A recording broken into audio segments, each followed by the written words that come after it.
Bonjour à tous, c'est Keycord. Je fais cette petite vidéo pour vous indiquer ce qu'il vous faut lorsque vous souhaitez débuter à Kill Team, enfin en tout cas lorsque vous avez décidé de vous y mettre. Donc vous dire ce qu'il vous faut et vous aider aussi à choisir votre Kill Team, en tout cas vous donner quelques astuces. Alors, pour commencer, qu'est-ce qu'il vous faut? Et bien sûr, il vous faut les livres de règles. Donc il vous faut en premier bien sûr le livre de base. Ensuite vous pouvez acquérir le livre Élite qui vous rajoute des unités et surtout les sous-factions. En troisième choix, l'annual, le Kill Team annual 2019 qui en fait fait les mises à jour par rapport notamment aux règles White Dwarf, les FAQ qu'il y a eu, etc. Quelques missions supplémentaires. Vous redonne aussi toutes les tactiques qui étaient dans les boîtes vendues à ce moment-là pour les factions. Voilà.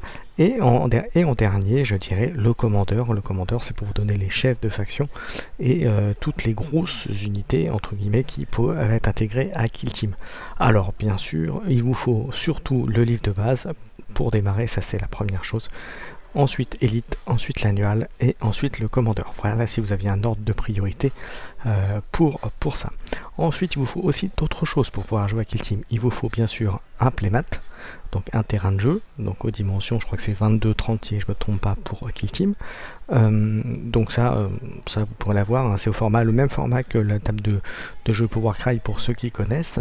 Maintenant, voilà, c'est pas il vous faut obligatoirement une pour jouer, mais si vous jouez déjà avec des camarades qui ont déjà les playmats, vous n'avez pas besoin bien sûr d'en acquérir, sauf si vous le voulez pour vous et pour vos futures parties avec des gens qui n'en auraient pas.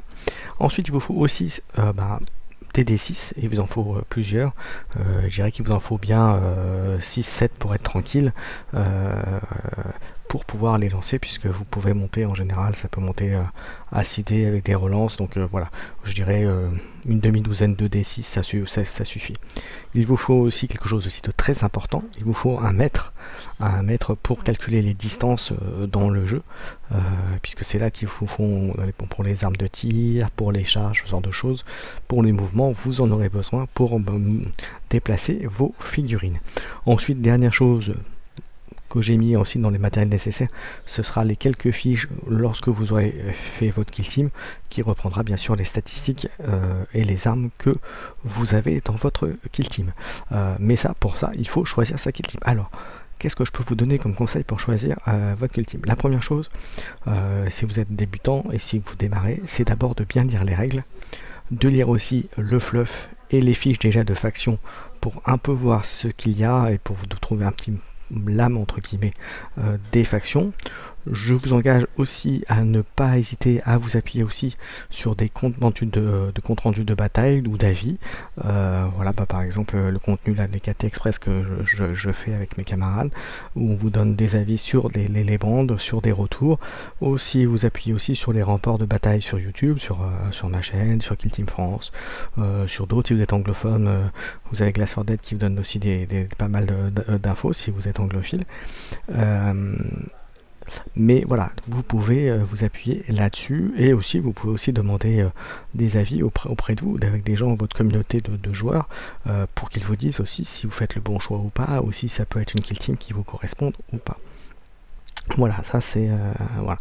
Et avec ça, logiquement, si vous avez déjà au moins fait ces quelques éléments, vous devriez pouvoir savoir à peu près vers quelle faction chapitre vous allez vous orienter, en sachant qu'en général, un joueur de Kill Team va généralement jouer une voire deux factions même, pour pouvoir avoir un petit peu de variété dans le jeu. Et puis vous savez Kill Team, voilà, ça ne nécessite pas énormément de figurines, donc vous pouvez aussi très facilement vous en basculer sur une autre Kill Team si jamais vous voyez que la première ne vous correspond pas. Voilà, c'était une petite vidéo là-dessus, j'espère que ça vous a plu, n'hésitez pas à commenter, à liker et à vous abonner, et puis je vous donne rendez-vous pour une prochaine vidéo, cette fois je vous indiquerai comment constituer les figurines de votre Kill Team. Voilà, merci à tous, à bientôt.